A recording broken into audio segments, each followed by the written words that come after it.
நட்பான நிழல். ஒரு அமைதியான மாலையில் குட்டி ஆரு புதிய வீட்டுக்கு குடிபெயர்ந்தான். அந்த வீடு ஒரு சின்ன காட்டுக்கு அருகில் இருந்தது. முதல் இரவே டப் டப் டப் என்ற சத்தம் கேட்டது. ஆரு மெதுவாக படுக்கையிலிருந்து எழுந்தான். அவன் அறை சுவரில் ஒரு பெரிய நிழல். அது நகர்ந்தது. கையை உயர்த்தியது போல இருந்தது. ஆரு போர்வையை மூக்கு வரை இழுத்து கொண்டான். அம்மா என்று மெதுவாக சொன்னான். ஆனா பதிலில்லை. அவனுக்கு இதயம் துடுக் துடுக். திடீரென்று டக்.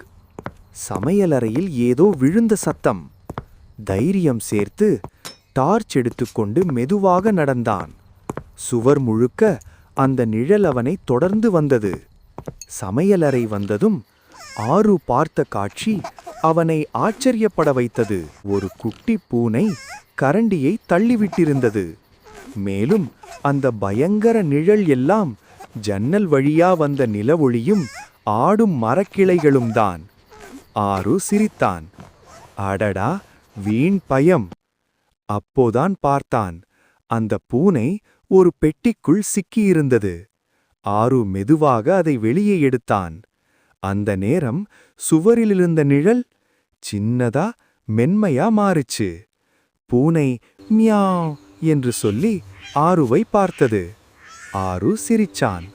அன்றிலிருந்து ஆரு தெரிஞ்சுகிட்டான்.